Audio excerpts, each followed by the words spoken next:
What's up, YouTube? What up, friends and fam? Let's talk about it. Being born into money or being always handed stuff. Why oftentimes this is your biggest flaw, or I don't even know, flaw is not the right word, but it's inhibiting you from growth. If somebody's always giving you something or buying you a car or buying you a house or paying your rent or finding you jobs or just making your life easier, you're really you don't get it. You know what I mean? This journey that we're on here is to be cherished. You know what I'm saying? It's really to be cherished. I just need you guys to get out of the mindset like, oh, this person's going to give me this or give me this, or mom and dad should be doing this, or my cousin should be buying me this, or no, you got to stop all that, man. The way I look at life is I'm the provider. I'm going to provide everybody with all that shit. You know what I'm saying?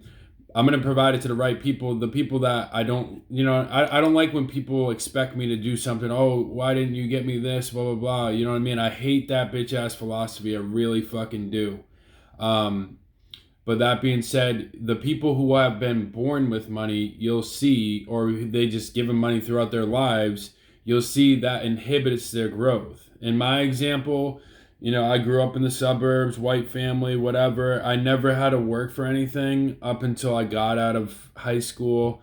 But that's really not the case. It was just like I was enabled by my parents. You know what I'm saying? Like they would give me enough just to keep me at bay and keep me from like wanting more, I guess. But looking back at it, I really could have snapped out of it. So hopefully one of y'all are in one of these situations where you can snap out of it because you're watching this video. Let me break it down to you. So like growing up, I didn't really have to buy my own clothes or own food or anything like that. Like when I went out, my parents would probably give me like $20 or something like that. Just enough to get by, just enough that I relied on them. And like looking back at it, it was like, that's like the worst thing you can do for your child, just giving them enough to get by, and feeding them this and feeding them that. And I was just kind of taught lies, honestly. Like, I remember when I was 12 years old or 14 years old, whatever it was, the minimum age to work at Dairy Queen, I'm like, hey, I'm going to go get a job at Dairy Queen. Then my mom's like, no, don't do that. Like, you're going to be working for the rest of your life. Just be a kid. That is the worst advice to give to a kid. You know what I'm saying? Like, the worst. Like, because look at this. It took me until out of high school when I was 19 to realize how much shit costs. Like, I had no idea how much car insurance costs, how much a cell phone bill costs. You know what I'm saying? Like, that stuff right there you got to learn it at an early age. If somebody's not teaching you that shit, I'm not going to say cut off your parents completely, but like, don't like listen to them with a grain of salt, because you need to learn these things, guys. You know what I'm saying? Like, this is the reason why when I got out of high school and I went to college and, I was like, fuck, I got to work for this and got to work for that. The rent is this much, a car is this much, blah, blah, blah.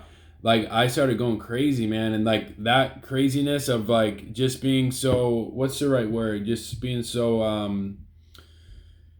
I can't think of the word, just blind to all that. That's still not the word, but blind to all the shit that people have learned their whole life. I could have learned from getting a job when I was 12 and saving my money for this and saving for money for that, instead of being like half-ass giving shit just to rely on other people. That shit's gonna fuck you up. You know what I mean? That's all I'm trying to say. It's really gonna fuck you up.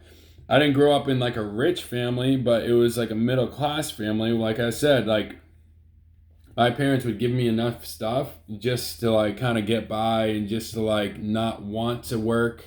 You know what I mean? Like, I wish they didn't give me anything growing up. Like, honestly, because like the stuff that they did give me wasn't really enough. You know what I mean? Like, it wasn't like, and I was always having to rely on them for this or that. It's just like, I hope I really bring awareness to somebody who can get out of that rut if their parents are doing the same thing to you or your cousin or your grandma. You know what I mean? Because this enabling, or whatever that is. I don't even know what the right word is. I was born into it. So whatever that is, like if they're not teaching you how to get it your own, like that's wrong. If they're not teaching you how to get your own money, they're not teaching you what credit is, what the stocks are. If you've expressed how to, you want to start a business, if they're not teaching you how to get there, and they're just giving you $20 on the weekend, or giving you fucking a little bit of money to get some clothes every month or every year, like that's not right. You know what I mean? You're creating an illusion in your head that somebody's always going to be there for you, handing you out things growing up. So that's where that philosophy comes in, where people hate rich people because it's like, oh, these fuckers just got handed everything. No, they didn't get handed everything. You know what I mean? Like the biggest example I want to give you is like Donald Trump. I know you guys really, some of you really hate him, whatever, but you can't argue with the market. And look at him. He was handed what, $10 million from his father, but what did he do with that money? You know what I'm saying? Like somebody like that I admire so fucking much, because if a lot of y'all were handed $10 million, you guys would be like Donald Trump's brother and just drink it all. You know what I mean? Donald Trump had a brother that fucking killed himself from drinking too much, and he was an alcoholic, blah, blah, blah. Probably because he had that philosophy like, oh, daddy's going to do this, daddy's going to do that. I don't know how much money he inherited. It doesn't really matter, but I just know he was rich at one point, and then he lost it all, and he fucking killed himself because he drank himself to death. But that's just the philosophy, man. Like, yeah, you can be given money, but a lot of people fuck that up. Maybe because they're just born with that, or they just have this entitlement thing, like, oh yeah, it's just gonna come easy, I can spend this and spend that, and somebody will give me all this money. Or they were taught how to hustle and taught how to run a business like my man, and they take that money and flip it. Like, that's all about being a hustler, is you got to take that money and flip it. You got to keep flipping it, keep flipping it. Like, I don't want anything to do with fucking free handouts no more. Like, I used to want to. Like I said, I was kind of grown up that way. I was taught that way. Like, everybody around me almost was like that way.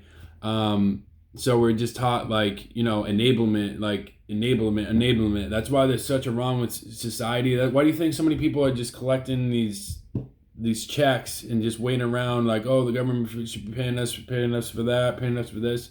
That's the reason, because a lot of people were entitled, or just taught entitlement. Even these people that are poor, if you're taught entitlement, that's the wrong way to be taught, man. Just really fucking is. You got to snap out of that, remove yourself from that situation as soon as possible.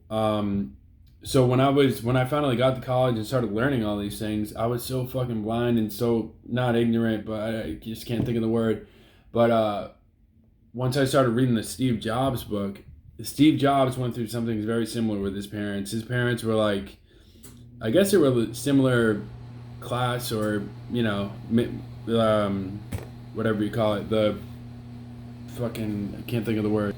He came from like about a middle class family too, you know what I mean? But he came to a point where he cut off his parents. He said, I don't want anything else from you. I'm going to get it on my own type deal. So that's what I did with my parents when I read that book.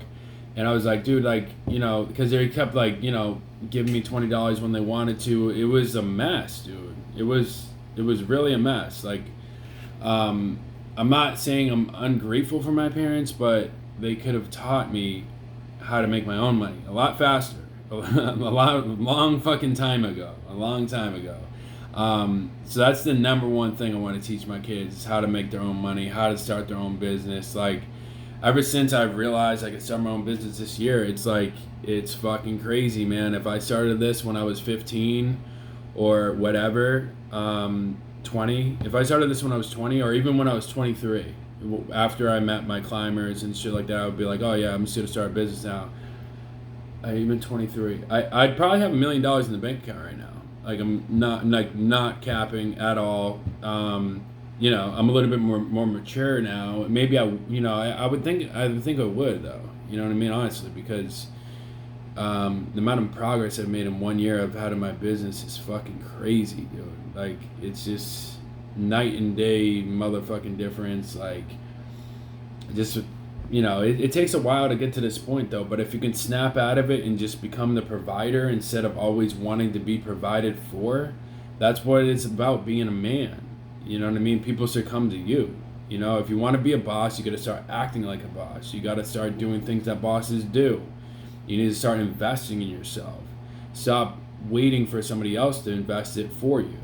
It's not going to mean as much, and you know, realistically, people want to give you the money when they want to. They want to have you act a certain way, and that's what they think love is that you're supposed to act a certain way and then you'll get this or get that, and you know, that's what people think of love is. Like, a lot of people do, and that's something I've come to realize, and that's like, it's crazy to me, man. Like, yeah, I understand that people, you know, I'm the same way. We're all the same way. Like, if somebody doesn't act a certain way, like maybe you won't, you know, respond to them in a certain way. But like, I don't know. That's, I try not to be like that. Like, if somebody wants to act a certain way, I'm gonna be there for them. I'm gonna love them. If they disrespect me, no, I'm not gonna be there for them and love them like that. But you know, if I say to somebody, give them advice like, oh yeah, you should start your business, but they want to, you know, work a 9 to 5. I'm like, dude, whatever makes you happy. I'm still gonna be here for you. You know what I mean? We're doing alternate things, but I'll still be here for you when an event comes or whatever. It's just like I can't be around somebody like that all the time working a 9 to 5 just because I'm on the grind. I'm on a different type of lifestyle now. That it's very important who I surround myself with. You know what I'm saying? I just feel like I'm getting to the point where I'm kind of rambling, but like, the entitlement thing, you gotta let that go. Like, I get wrapped up in it too, guys. Like, I'm gonna say, like, I was, you know, I was grown up in an entitlement family where, you know, it just is what it is. I grew up in the suburbs, and that's kind of what I was taught my whole life. And if you guys were taught that, snap the fuck out of it. Cut your people off that are enabling you to do these things. You know what I mean? Sit down, realize how to make your own money, and go out and get your own money. Like, go out and get your own money. Don't be waiting around for other people to give it to you. It's just not a good look. And I'm telling you, once you do, the people you're gonna meet, and the people that you're gonna see who really love you versus the people that like only want to love you when you do this or do that, you'll see it night and day. I'm telling you, like, I know friends from this year that I've met this year, ever since I started my business, that have shown me more love than people in my family my entire fucking life. Like, they just met me this year too. It's just because that vibrational pull, that vibrational energy, we're on the same wavelength. That's like the dude that pretty much started my business this year. He asked me if I did trees, you know. We were cool together, we were talking on the phone. And then that job wound up being like 20 grand, dude. You know what I mean? And I have never even met the guy in person. It was just a job. It was a virtual customer that really kickstarted my business. Like, that is love right there, man. Like, he got the message, man. He's like, dude, this kid wants it. Like, I expressed to him, like, I don't want to work no job no more where I have to clock in 9 to 5 and respond to anybody else. And he picked up on the energy, man, and he ran fucking with it, dude. Like, it might even, like, I don't know. It's crazy how thankful I am for Eric, man. Really fucking is. I just, I don't even know what to do for the guy, dude. Like, I really fucking don't. It brings me to tears just thinking of him, man. Like, it might even be more than 20 grand that dude has given me. Like, he really kickstarted it. But besides the money, he gave me the confidence. You know what I mean? Like, he gave me the confidence that somebody's always going to be there hiring me for jobs and this and that. Like, that's why the best gift you can ever give to somebody is their confidence, man. It's just, there's no way around it. Like, you can give somebody $1,000,000, but if you don't teach them confidence, they're broke. That $1,000,000 is going to be gone before you know it. With that, like, comment, share, and subscribe. I love you guys. Peace.